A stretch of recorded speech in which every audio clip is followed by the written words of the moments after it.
Okay. નમસ્કાર.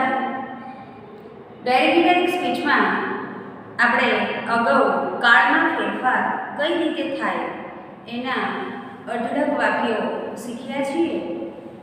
જેમ કે સાદો વર્તમાન કાળ હોય તો એનો સાદો ભૂતકાળ થાય છે, ચાલુ વર્તમાન કાળ હોય તો ચાલુ ભૂતકાળ બને છે, પૂર્ણ વર્તમાન કાળ હોય તો પૂર્ણ ભૂતકાળ બને છે, અને છેલ્લે સમયસૂચક શબ્દોના ફેરફારવાળા એટલે કે કાળ મિશ્રિત વાક્યો પણ આપણે શીખ્યા છીએ. હવે મુખ્ય ડાયરેક્ટ સ્પીચમાં 2 કે 3 પ્રકારના તો 5 પ્રકારના વાક્યો હોય છે. એમાં આપણે આજે સૌથી પહેલાં કાળમાં ફેરફારવાળા વાક્યો શીખ્યા અને આજે સર્વનામમાં ફેરફારવાળા વાક્યો શીખવા જઈ રહ્યા છીએ. ત્યારે થોડુંક એને લગતું આપણે એક કોઠો છે, કોષ્ટક છે, એને પણ સહેજ ધ્યાન દોરી લઈએ છીએ. બધાનું ધ્યાન અહીંયા મારી સાથે સાથે જ્યારે લખવાનું કહું છું ત્યારે લખતા જજો, અને ન ખબર પડે, ન સમજાય, કોઈ બીજા વાક્યમાં પણ ન સમજાય તો તમે કોમેન્ટ બોક્સમાં લખી શકો છો, અથવા તમારી સ્કૂલમાં જાણ કરી અને મને તમે વાત કરી શકો છો. એટલે સૌ પ્રથમ કર્તા વિભક્તિ, કર્મ વિભક્તિ, સંબંધક વિભક્તિ, આવી રીતે 3 પ્રકારની વિભક્તિ છે. એ કોઠો આપણે બરાબર શીખવાનો છે. I, me, my, my, we, us, our, ours, આ 2 બાબત જે છે, પ્રથમ પુરુષ એકવચન અને પ્રથમ પુરુષ બહુવચન, એ જે છે એનું ડાયરેક્ટ સ્પીચમાં આઈ અને વી નો ફેરફાર જે છે, કર્તા વિભક્તિ જે છે એ બોલનાર પ્રમાણે થાય છે. બાળકો, આ વાક્યમાં બોલનાર કોણ છે? રાધા. એટલે એને ઇંગ્લિશમાં શું કહીશું? રિપોર્ટર. બોલનારને ઇંગ્લિશમાં શું કહેવાય છે? રિપોર્ટર. અને સાંભળનારને લિસનર. એટલે રીમાં જે છે એ શું છે? લિસનર, સાંભળનાર છે.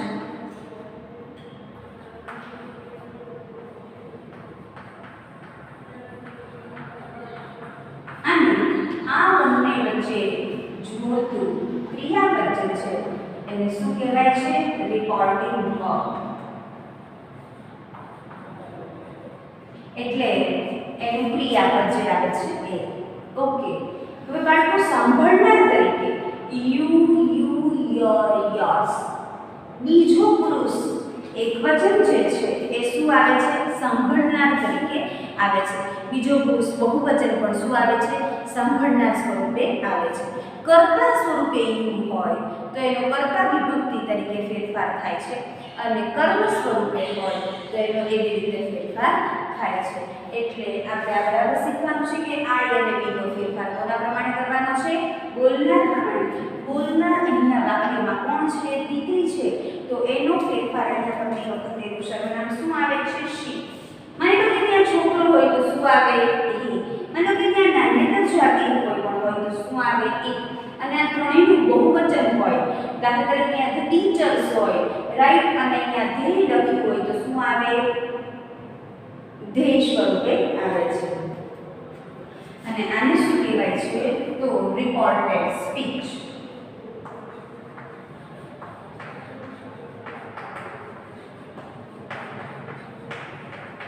એટલે અવતરણ ચિહ્નમાં આવેલ વાક્ય.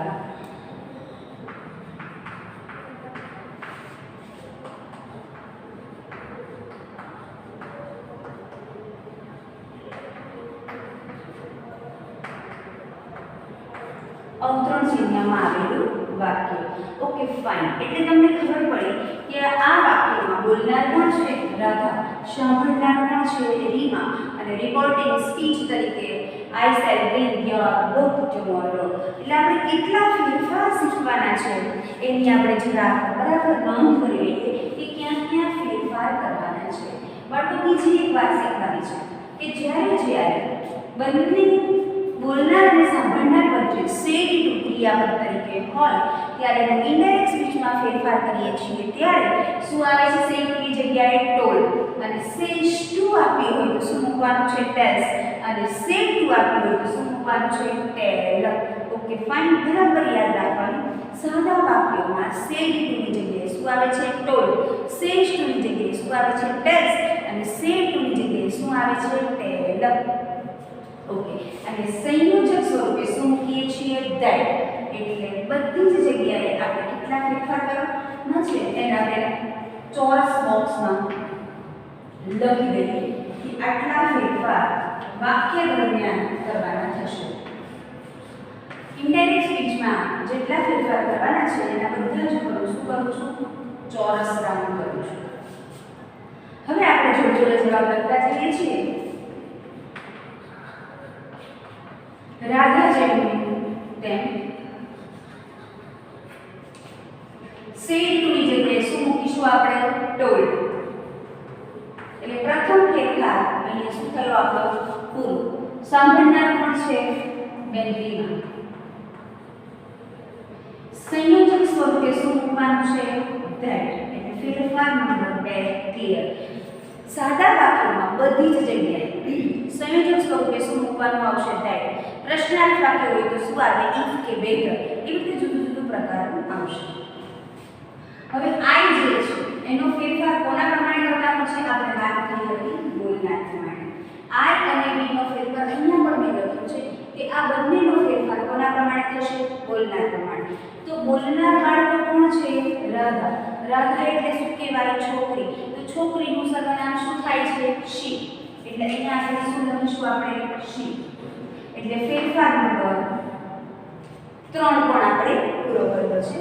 હવે પછી સેલ જે છે તમને ખબર છે કે સાદો ભવિષ્યકાળ અને મોડેલ ઓક્સિલરીઝ આ બંને હોય ત્યારે આપણે સેલ અને વિલનું શું કરીએ છીએ? વુડ. એટલે અહીંયા ફેરફાર નંબર 4 પણ આપણે પૂરો કર્યો. હવે પછીથી એની જોડેનું જે કંઈ ક્રિયાપદ હોય છે એટલે કે બ્રિંગ જે છે એ બ્રિંગ જેમ તેમ રહે છે. કેમ? કારણ કે સાદા ભવિષ્યકાળમાં અને મોડેલ ઓક્સિલરીમાં ક્રિયાપદ જે છે એમાં એસકેએસ ડીકેઈડી કે કંઈ પણ તેનું થતું નથી. એ જેમનું તેમ જ રહે છે. મૂળ ક્રિયાપદ જ રહે છે. એટલે આપણે આ બ્રિંગ પણ જેમનું તેમ જ રાખીએ છીએ. ફેરફાર નંબર 5 પૂરો થયો. હવે યોર જે છે બાળકો મેં તમને કહ્યું કે યુ યોર યોર્સ આ બધાનો ફેરફાર કોના પ્રમાણે થાય છે? સાંભળનાર પ્રમાણે. તો બાળકો અહીંયા સાંભળનાર કોણ છે? રીમા. રાઈટ. એટલે છોકરી. તો આપણે એની લાઈનમાં આગળ જવાનું કે શી હર હર. તો આ યોર નું શું થઈ જાય છે? અહીંયા આગળ હર. એટલે ફેરફાર નંબર 6 પણ આપણે પૂરો કર્યો. અને બુક જેમ તેમ અને ટુમોરો શું થાય છે બાળકો? સમય સૂચક શબ્દોના ફેરફાર પ્રમાણે ધ નેક્સ્ટ ડે. બરાબર છે. અવતરણ ચિહ્ન નીકળી જાય છે. કેટલા ફેરફાર થયા, કેવી રીતે થયા એની તમને બરાબર ખ્યાલ આવ્યો. ફરીથી એક વખત જોતા જઈએ. રાધા બોલનાર છે, રીમા સાંભળનાર છે, સેડ ટુ છે એને રેકોર્ડિંગ વર્બ કહેવાય, આખો અવતરણ ચિહ્નનું વાક્ય છે એને રેકોર્ડેડ સ્પીચ કહેવાય. અને એમાં કાળના ફેરફાર, સર્વનામના ફેરફાર, સમય સૂચક શબ્દોના ફેરફાર બધું જ મિશ્રિત જે છે એ બરાબર આજે આપણે તમારી રીડિંગ રેગ્યુલર બુક 206 નંબરનો પાના નંબર પરથી 91 થી 115 વાક્યો શીખવા જઈ રહ્યા છીએ. ત્યારે સૌપ્રથમ હજુ તો ખાલી આ શું છે એક્ઝામ્પલ સ્વરૂપે તમને શીખવાડું છું અને એના પછીનું વાક્ય જે છે એ આપણે 91નું સેન્ટેન્સ લઈએ છીએ. એટલે એક્સરસાઇઝ સ્વરૂપે પણ તમારે બરાબર શીખતું જવાનું છે. ન આવડે તો તમારી કોમેન્ટ બોક્સમાં તમે લખી શકો છો. એટલે રાધા સેડ ટુનો શું ફેરફાર થયો? ટોલ્ડ. અહીંયા આપણે લખ્યું જ છે. સેડ ટુ હોય ત્યારે શું મૂકવાનું છે? ટોલ્ડ. સાંભળનાર રીમા જેમના તેમ. વાક્યના સંયોજક સ્વરૂપે શું મૂકવાનું છે? ધેટ. બરાબર. આઈનો ફેરફાર કોના પ્રમાણે કરવાનો છે? બોલનાર પ્રમાણે. બોલનાર કોણ છે? રાધા એટલે કે છોકરી. છોકરી હોય ત્યારે સર્વનામ સ્વરૂપે શું આવે છે? શી. બરાબર. સેલ વિલ જે છે સાદો ભવિષ્યકાળ કહેવાય, મોડેલ ઓક્સિલરીઝ કહેવાય. એટલે સેલ વિલનું ઇનડાયરેક્ટ સ્પીચમાં કરતી વખતે શું થાય છે? વુડ. એની સાથે ક્રિયાપદ હોય તો એ મૂળ ક્રિયાપદ રહે છે, એમાં કોઈ ફેરફાર થતા નથી. એટલે બ્રિંગ જેમનું તેમ. હર જે છે એ કોનો ફેરફાર છે? યોરનો ફેરફાર છે. તો યોર બાળકો કઈ લાઈનમાં આવે છે? You your your. મતલબ કે સાંભળનારમાં શું આવે છે? યોર.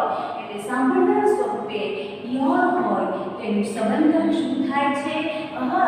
એટલે આપણે શું મૂક્યું છે અહીંયા her book the next day.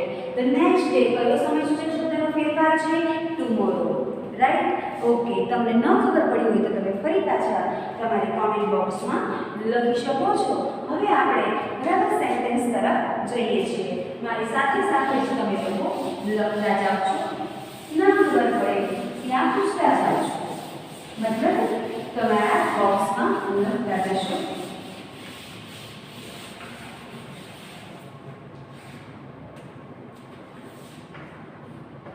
આ કોઠો આપણે છેક સુધી રાખીશું જેથી કરીને તમને બરાબર યાદ રહે અને શું લખવાનું છે એનો પણ ખ્યાલ આવે. એટલે sentence number 1.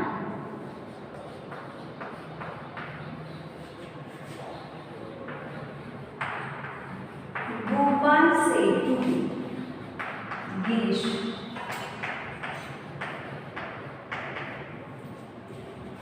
I will reach Bombay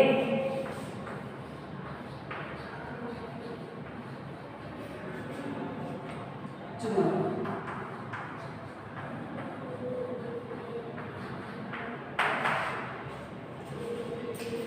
સરસ રીતે આપણે શીખવાનું છે. સૌથી પહેલા જેટલા ફેરફાર હોય એના ચોરસ અથવા તો અંડરલાઈન કરી દઈએ જેથી કરીને આપણે જવાબ લખતી વખતે આપણને ખ્યાલ આવે કે વાક્યમાં કેટલા ફેરફાર કરવાના છે, કેટલા ચેન્જીસ કરવાના છે. એટલે શેડ્યુલનો ફેરફાર કરીશું, સંયોજકનો ફેરફાર કરીશું, સર્વનામ ક્રિયાપદમાં ફેરફાર કરીશું અને સમયસૂચક શબ્દોમાં પણ ફેરફાર કરીશું. એટલે બાળકો ફરીથી જોતા જઈએ કે આમાં બોલનાર કોણ છે? ગોપાલ. સાંભળનાર કોણ છે? ગિરીશ. બંને કોણ છે? છોકરાઓ. એટલે આપણે ફેરફાર એમ કરવાના થશે કે ગોપાલ સેડ ટુની જગ્યાએ શું મૂકીશું? ટોલ્ડ. કેવી રીતે ખબર પડે છે? અહીંયા આપણે લખેલું છે કે સેડ ટુ આપ્યું હોય તો ટોલ્ડ ગિરીશ જેનું તેમ. સંયોજક સ્વરૂપે શું મૂકીશું? ધેટ. આઈનો ફેરફાર કોના પ્રમાણે કરવાનો છે? બોલનાર પ્રમાણે. બોલનાર કોણ છે? ગોપાલ. ગોપાલ શું કહેવાય? છોકરો. તો છોકરાનું સર્વનામ શું થાય છે? હી. એટલે અહીંયા આપણે શું મૂકીશું? હી. વિલ અને સેલનું શું થઈ જાય છે? વુડ. અને રીચ જેટલું તેમ. રીચ જેટલું તેમ. બોમ્બેમાં જેટલું તેમ. અને ટુમોરો શું થઈ જાય છે? The next day. અવતરણ ચિહ્ન શું થાય છે? નીકળી જાય છે. બાળકો અહીંયા ઝડપથી થોડીક ગઈ પણ તમને ખબર પડી જ ગઈ હશે કે Gopal said to Girish. Said to ની જગ્યાએ શું મૂક્યું આપણે? ટોલ્ડ. રાઈટ? વાક્યના સંયોજક સ્વરૂપે શું મૂક્યું? ધેટ. આઈનો ફેરફાર કોના પ્રમાણે કરવાનો છે? બોલનાર પ્રમાણે. બોલનાર કોણ છે? છોકરો. છોકરાનું સર્વનામ શું થાય છે? હી. રાઈટ? વિલનું શું થઈ જાય છે? વુડ. રીચ જેટલું તેમ. કારણ કે આ વાત થઈ કે સેન્ટિન હોય, કેનકુટ હોય, મે માઇટ હોય ત્યારે ક્રિયાપદ જેટલું તેમ રહે છે. બોમ્બે જેટલું તેમ. અને સમયસૂચક શબ્દ જે છે ટુમોરો એનો ફેરફાર શું થાય છે? The next day. આગળનું એક સેન્ટેન્સ જોતા જઈએ.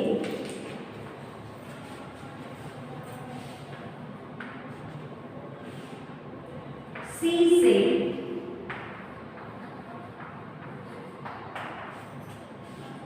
my brother was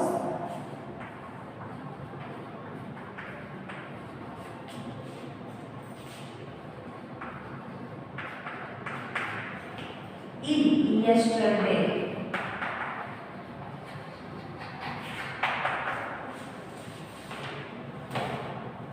હવે તમે જુઓ કે અહીંયા કેટલા ફેરફાર થશે. રાઈટ? તો અહીંયા આપણે જે કંઈ ફેરફાર કરવાના છે એ આ રીતે કરીશું.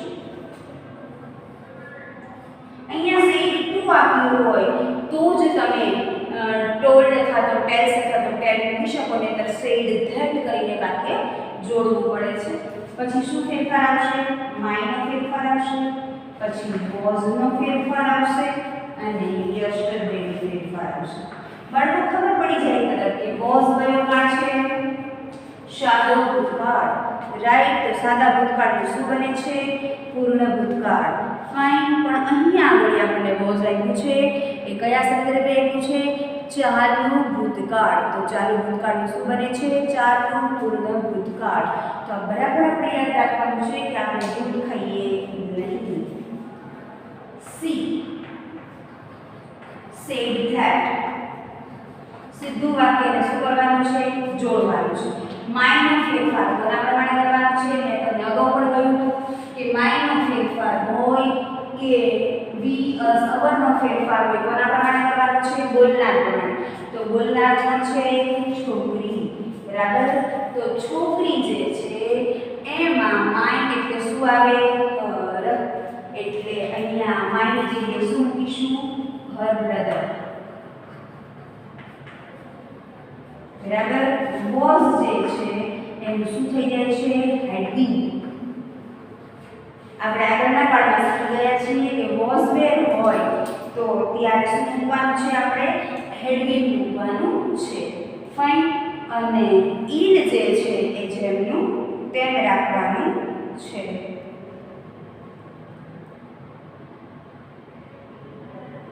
એટલે had been in. yesterday શું થઈ જાય છે? the previous day. સમયસૂચક શબ્દોના ફેરફારવાળો ફોટો તમને આવડતો જ હશે એટલે yesterday શું થઈ જાય છે? the previous day. એટલે આપણે અહીંયા શું મૂક્યું છે? the previous day. હવે સેન્ટેન્સ નંબર 3 તરફ જઈએ. બરાબર છે.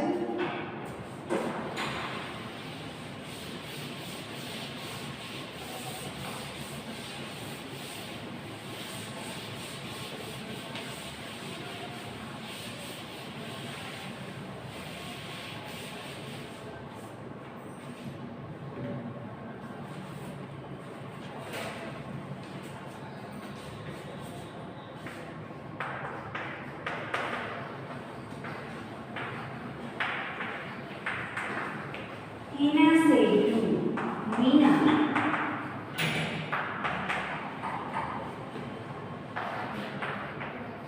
you have a pen.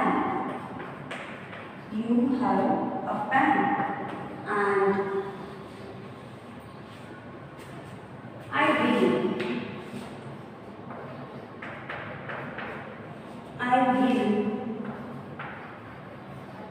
buy a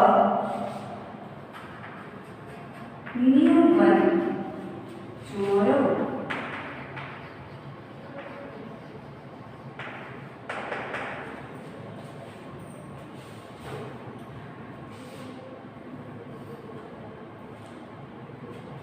ચલો કેટલા ફેરફાર કરવાના છે આપણે જે શું કરી દઈએ? અંડરલાઈન.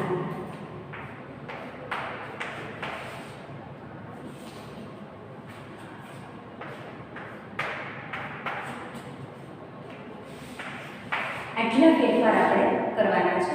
હવે જરા જોતા જઈએ કે મીના ટોલ્ડ મીના. રાઈટ. અને સેન્ટેન્સ એટલે શું મૂકીશું? ધેટ. અહીંયા સુધી તમને બધાને કન્ફર્મ સરસ રીતે આવડતું થઈ ગયું હશે. હવે જુઓ અહીંયા શું આપ્યું છે? યુ. તો યુ નો ફેરફાર કોના પ્રમાણે કરવાનો છે? અહીંયા આપણે લખ્યું છે સાંભળનાર પ્રમાણે. તો સાંભળનાર કોણ છે? મીના. જ્યારે કર્તવ્ય સ્વરૂપે આપ્યું હોય ત્યારે અહીંયા શું મૂકવાનું? શી. જો કર્મ સ્વરૂપે આપે તો આપણે એના કર્મ સ્વરૂપે લેવાનું હોય છે. એટલે યુ નો ફેરફાર અહીંયા સી. શું કામ? છોકરી આપી છે માટે. હેવ નું શું થઈ જાય છે બાળકો? હેડ. સાદા સોરી પૂર્ણ વર્તમાન કાળમાં શું બને છે? પૂર્ણ ભૂતકાળ. એટલે કાળનો ફેરફાર અહીંયા હેડ. અ પેન જેમનું તેમ. અલ્પવિરામ જેમનું તેમ. એન્ડ જેમનું તેમ. હવે શું આપ્યું છે? આઈ. તો આઈ નો ફેરફાર કોના પ્રમાણે થશે? બોલનાર પ્રમાણે. બોલનાર કોણ છે? છોકરી. એટલે અહીંયા શું આવશે? શી. પછી વિલ નું શું થઈ જશે? વુડ. બાય નું શું થઈ જશે? બાય. by જેમનું તેમ. A new one.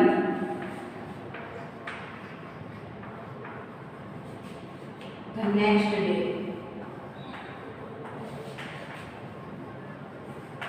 અવતરણ ચિહ્ન શું થાય છે બાળકો? નીકળી જાય છે. એટલે તમને બરાબર ખ્યાલ આવી ગયો કે આપણે સેન્ટેન્સમાં સેટ ની જગ્યાએ શું મૂક્યું? ટોલ. સૌની જોડે શું મૂક્યું? થેટ. યુ નો ફેરફાર કોના પ્રમાણે કરવાનું? સાંભળનાર પ્રમાણે. એટલે અહીંયા શું આવે? શી. હેવ નું શું થઈ જાય છે? હેડ. કઈ રીતે? તો પૂર્ણ વર્તમાન કાળ હોય તો શું બને છે? પૂર્ણ ભૂતકાળ. એટલે હેડ જેવું તેમ, અ પેન જેવું તેમ, એન્ડ જેવું તેમ. આઈ નો ફેરફાર કોના પ્રમાણે કરવાનો છે? બોલનાર પ્રમાણે. બોલનાર કોણ છે? છોકરી. છોકરી છે એટલે શું આવે? શી. વિલ નું શું થઈ જાય છે? ગુડ. અને બાય નું બાય. આ new one tomorrow to the next day. એના પછીનું સેન્ટેન્સ જોઈએ.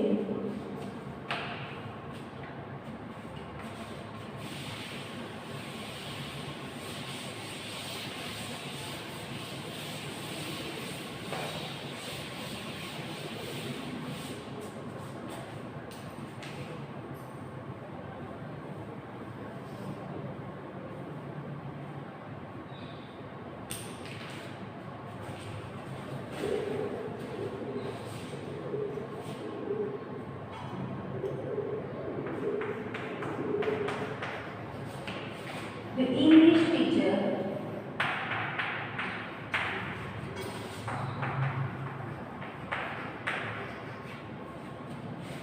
said to pupils,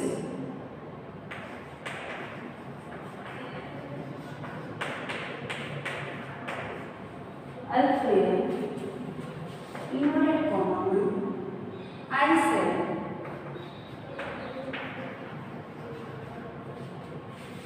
teach you English.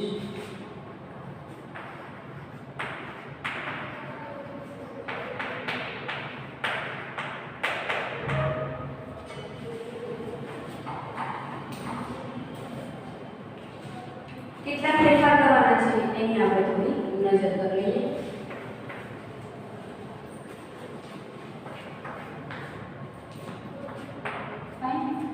હવે શું આવશે? The English teacher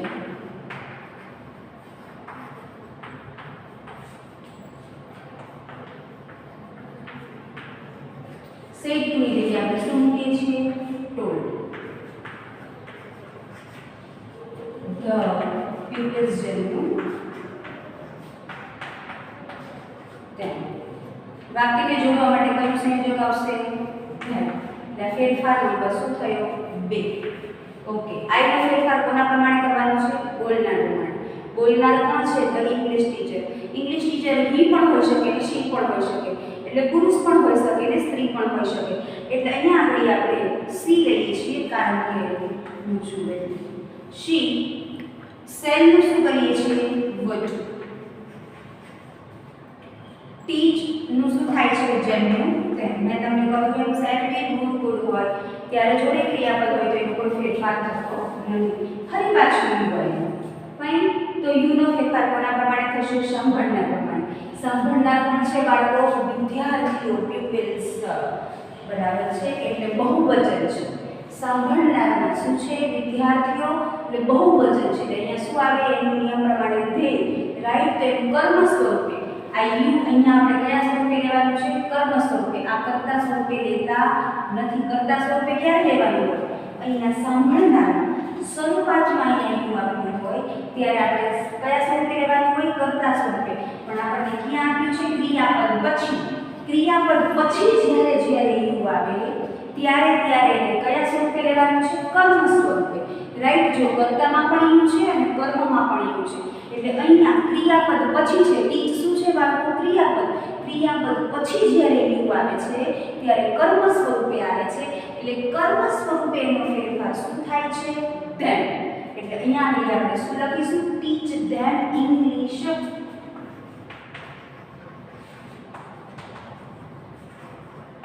અવતરણ ચિહ્ન નીકળી જાય છે અને વાક્યને ફૂલ સ્ટોપમાં મૂકવાનું આવે છે. ફરીથી એકવાર નજર કરી લઈએ. The English teacher said to the pupils, I shall teach you English. મતલબ the English teacher જેમનું તેમ સેડની જગ્યાએ ટોલ્ડ પ્યુપિલ્સ જેવું તેમ બાકીને જોડવા માટે ત્યાં કે સંયોજન બોલના સ્વરૂપે કોણ છે ધ ઇંગ્લિશ ટીચર. જો અહીંયા તમે હી અથવા તો શી લખો તો મને કોઈ પ્રોબ્લેમ નથી, તમે બંને લખી શકો છો. રાઈટ, હી અથવા તો શી. એની સાથે શું છે વિલ એટલે કે સેલનું શું થઈ ગયું વુડ. ટીચ જેમનું તેમ અને આ યુનો ફેરફાર ક્રિયાપદ પછી આવે. લખવું હોય તો લખી લેજો તમારી નોંધપોથીમાં કે યુ ક્રિયાપદ પછી આવે ત્યારે કર્મ સ્વરૂપે ફેરફાર થાય છે. કર્મ સ્વરૂપે ફેરફાર કરવો હોય સાંભળનાર પ્રમાણે કરવાનો છે, સાંભળનાર બહુવચન છે, એટલા સારું કર્તામાં ધ્યેય આવે અને કર્મમાં શું આવે છે ધેમ. એટલા સારું આપણે અહીંયા યુનો ફેરફાર શું મૂક્યો છે ધેમ અને ઇંગ્લિશ જેવું તેમ અવતરણ ચિહ્નને દૂર કરી દેવાના છે અને ફૂલ સ્ટોપ કરી દેવાનો છે. અહીંયા સુધી તમે બધાએ મને સાંભળી એ બદલ તમારો ખૂબ